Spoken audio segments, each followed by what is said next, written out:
B set 2 का 31 number से हल करना शुरू करेंगे। 31 नंबर प्रश्न है कि अभाज्य गुणनखंड विधि द्वारा 26 और 91 का HCF और LCM दोनों लेना है, हमको ज्ञात करना है। तो 26 और 91, तो 26 2 13 और तो नहीं होगा, तो 2 गुना 13। उस तरह से 91 7 13 7 गुना 13। अब HCF निकालना है पहले हमको, HCF। तो देखेंगे कि इन दोनों में कॉमन क्या है। तो यहां पर भी 13 है, यहां भी 13 है, मतलब ये 13 कॉमन है। तो जो दोनों में कॉमन होगा वही मेरा HCF होगा। और LCM जब निकालते हैं तो शेष जितने बचे हैं सबको लेना है। तो 2 गुना 7, और यहाँ पे 2 13 है, एक 13 यहाँ है, एक 13 यहाँ है। इन दोनों 13 में के लिए कोई एक 13 लेना है हमको। तो ये हो जाएगा 7 गुना 14 गुना 13, 13 चौक 52, 2 हाथ मेरा 5, और ये आंसर हो गया। ठीक, 32 नंबर सवाल है, एक द्विघात बहुपद ज्ञात करें जिसके शून्यकों का योग और गुणनफल इतना और इतना है। तो द्विघात बहुपद क्या होगा? ax² plus bx plus c। ये एक द्विघात बहुपद है। क्यों? क्योंकि इसका पावर यहाँ पे 2 है। तो इसके शून्यक जितना पावर उतना शून्यक, तो इसका पावर कितना है 2, तो इसके 2 शून्यक हो गए। मान लिया अल्फा और बीटा 2 शून्यक हो गए। तो शून्यकों का योग, शून्यकों का योग बराबर अल्फा प्लस बीटा, दोनों को जोड़ देना है। और प्रश्न से, ये प्रश्न में दिया हुआ है कि प्रश्न से शून्यकों का योग 0 और शून्यकों का गुणनफल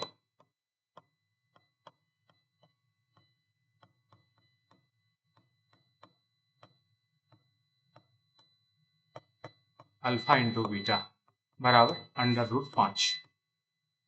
तो द्विघात बहुपद का सूत्र होता है, द्विघात बहुपद अगर शून्यकों का योग और शून्यकों का गुणनफल दिया हुआ रहे तो द्विघात बहुपद बराबर होता है x² माइनस शून्यकों का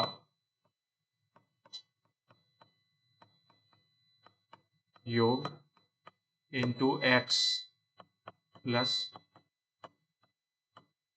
शून्यकों का गुणनफल। कहने का मतलब x² minus alpha plus beta into x plus alpha into beta.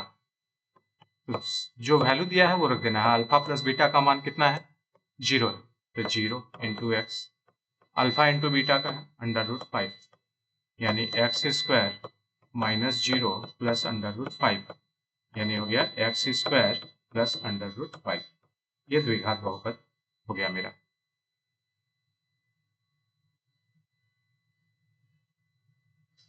तैतीस नंबर सवाल है,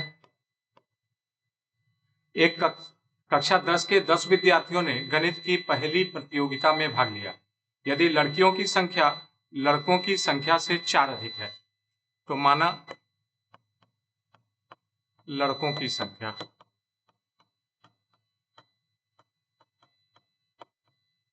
बराबर x, तो लड़कियों की संख्या कितनी हो जाएगी?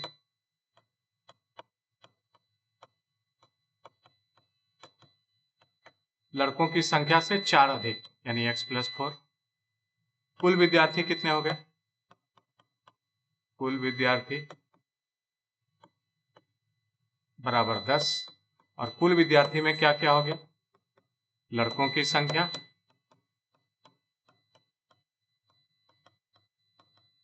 प्लस लड़कियों की संख्या बराबर 10। तो लड़कों की संख्या है यहाँ x लड़कियों की संख्या है x प्लस 4 बराबर 10। x और x मिल गया तो 2x प्लस 4 बराबर 10 इम्प्लाइज 2x बराबर 10 माइनस 4 घटा दिए 6 इम्प्लाइज 2x बराबर 6 यानी x बराबर 6/2 कितना हो गया 3। और x हमने किसको माना था? लड़कों को माना था, यानी लड़कों की संख्या बराबर x बराबर 3, लड़कियों की संख्या बराबर x प्लस 4 यानी 3 प्लस 4 बराबर 7। आंसर।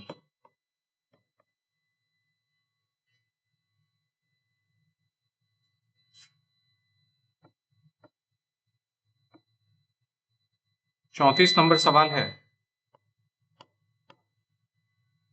एक एपी है, एपी अर्थमेटिक प्रोग्रेशन समांतर श्रेणी दिया हुआ है 3, 8, 13, 18 dash dash dash dash dash का कौन सा पद 78 होगा? तो इस श्रेणी में 3 से शुरू है, यानी प्रथम पद बराबर a बराबर 3। डी क्या हो जाएगा? डी तो 8 में से 3 को घटा देंगे 5। अब माना nवां पद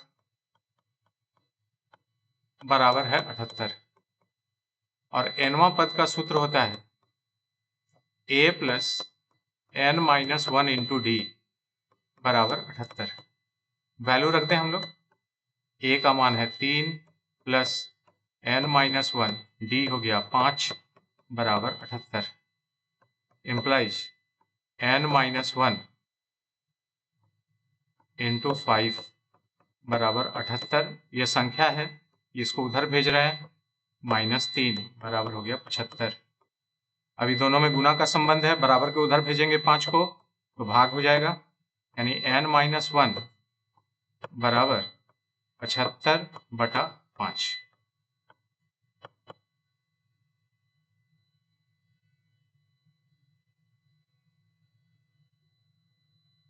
तो ये हो गया 15, n माइनस 1 बराबर 15 यानी n बराबर 15 प्लस 1 बराबर 16, यानी 16वां पद जो होगा वो 78 होगा।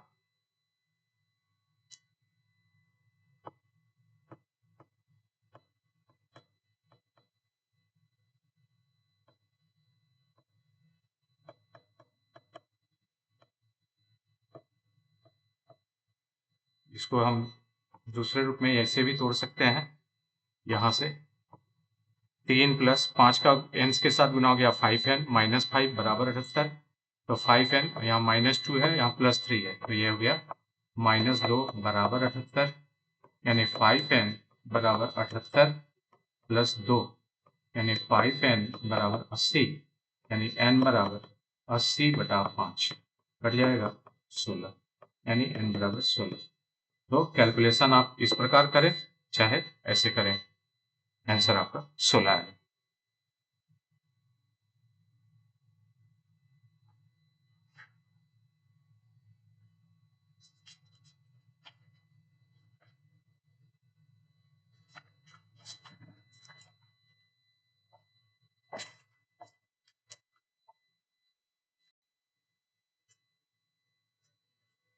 पैंतीस नंबर सवाल है,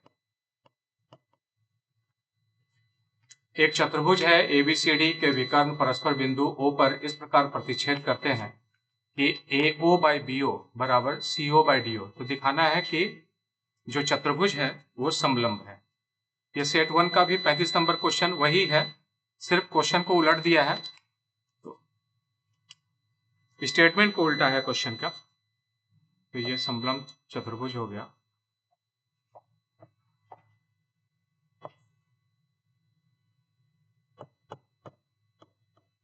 ए बी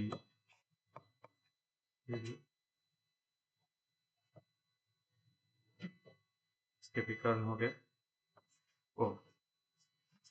तो इसको हल करने के लिए हम मान लेते हैं कि ओ एक रचना करते हैं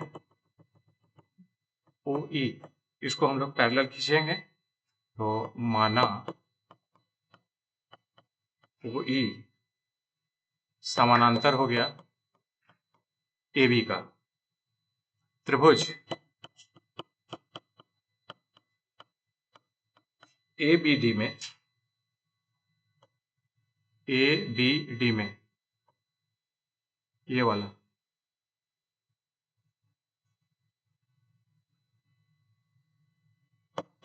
ओ E parallel to A B समानांतर हो गया। अब समानुपातिक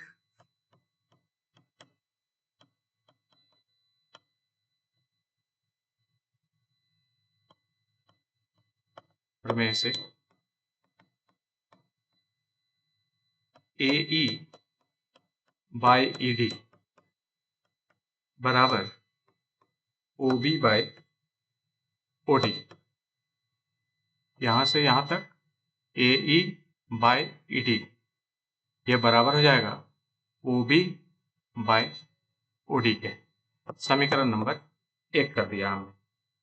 प्रश्न से दिया था, प्रश्न में दिया है, प्रश्न से ए ओ बाय बी ओ बराबर सी ओ बाय डी ओ। तो क्या करेंगे, इस सी ओ को हम यहां ला सकते हैं, तो ए ओ बाय सी ओ बराबर, अब इसको यहां भेज देंगे, मतलब इस दोनों को अब हम चेंज कर रहे हैं, तो B O by D O. समीकरण नंबर 2। अब क्या देख रहे हैं कि समीकरण 1 और 2 से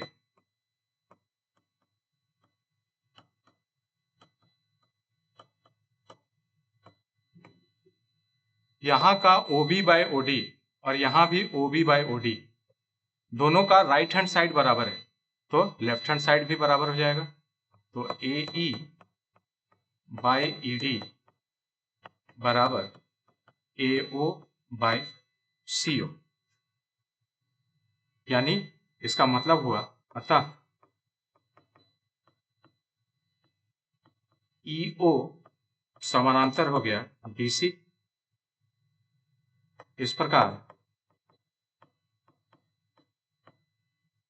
ए बी समानांतर ओ ई समानांतर डी सी, तीनों एक दूसरे के समानांतर हो गए, अतः ए बी समानांतर टू सी डी, मतलब ये ए बी सी डी के समानांतर हो गया, अतः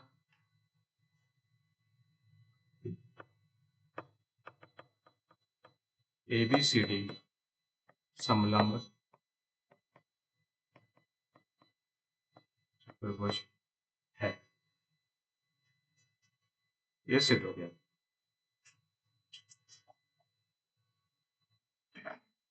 36 नंबर सवाल है, आकृति में एक आकृति दिया हुआ है,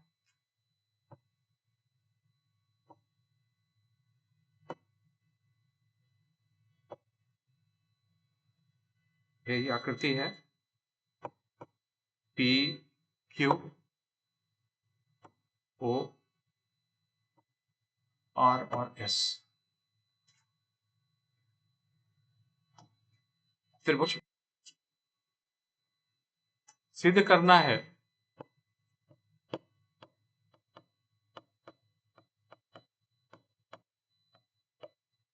कि त्रिभुज पी क्यू आर समरूप है त्रिभुज एस ओ आर, ये हमको सिद्ध करना है। तो इसके लिए क्या देख रहे हैं हम कि पी क्यू प्रमाण में जाएंगे, प्रूफ पी क्यू, ये जो पी क्यू है वो आर एस के समानांतर है। एंगल पी जो है वो एंगल एस के बराबर हो जाएगा, ये एकांतर कोण हो जाएगा। एंगल पी बराबर एंगल एस, कारण क्या हो गया, एकांतर कोण। इसी प्रकार एंगल Q बराबर एंगल R, ये भी एकांतर कोण।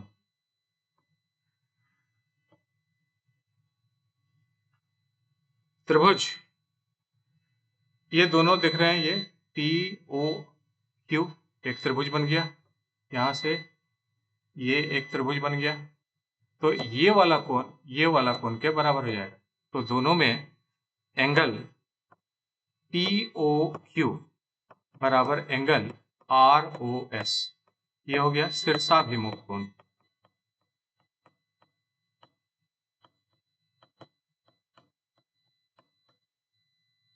तो समरूपता की कसौटी से अतः त्रिभुज POQ समरूप हो गया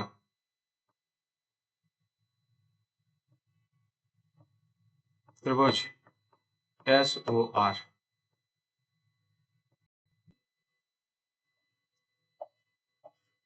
37 नंबर सवाल है कि tan A बराबर 4/3, तो कोसेक A और सेक A का मान बताना है। tan A बराबर होता है P/B। अगर एक समकोण त्रिभुज ले तो पाइथागोरस प्रमेय में हम लोग जाएंगे। एक त्रिभुज हो गया, ये एंगल A हो गया, ये A हो गया,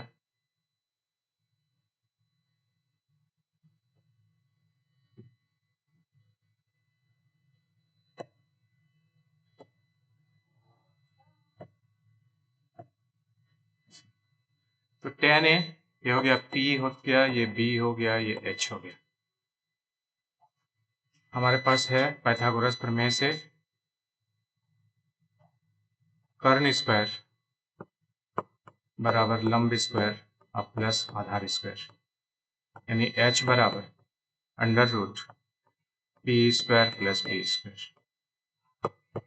अंडर रूट P का वैल्यू है 4 ये, और B का मान हो गया 3, तो 4 का स्क्वायर प्लस 3 का स्क्वायर 16 प्लस 9 अंडर रूट 25, यानी वैल्यू हो गया 5।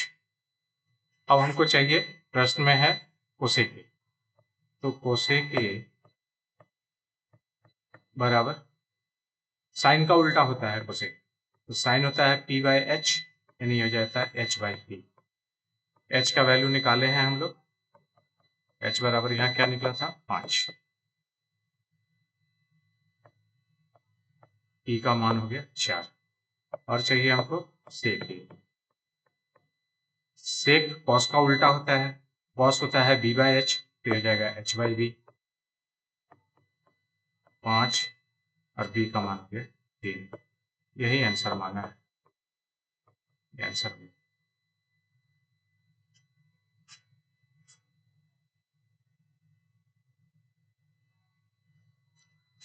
अड़तीस नंबर सवाल है,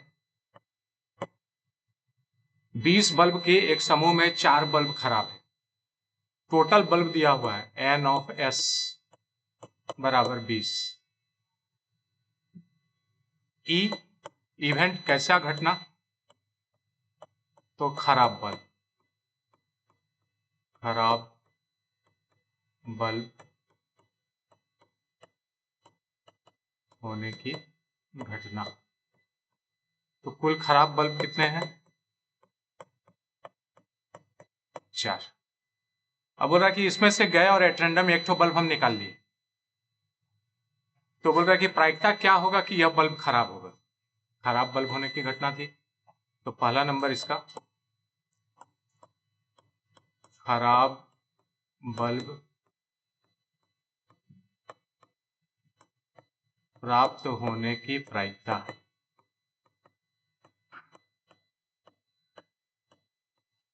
यानी P ऑफ E बराबर N ऑफ E बटा N of S। N of E का मान 4, N ऑफ S का मान 20, 4 एकम 4 5, 1/5, यानी P ऑफ E बराबर आ गया 1/5। ये क्या निकला, ये निकला खराब बल्ब प्राप्त होने की घटना। दूसरा बोल रहा है कि बल्ब खराब नहीं हो, तो इसके पहले हम एक फॉर्मूला बताए थे कि खराब होने की और इसके साथ खराब नहीं होने की।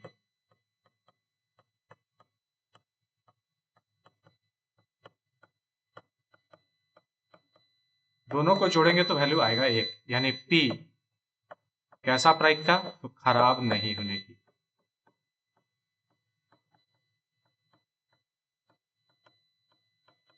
बराबर 1 माइनस P ऑफ खराब होने की,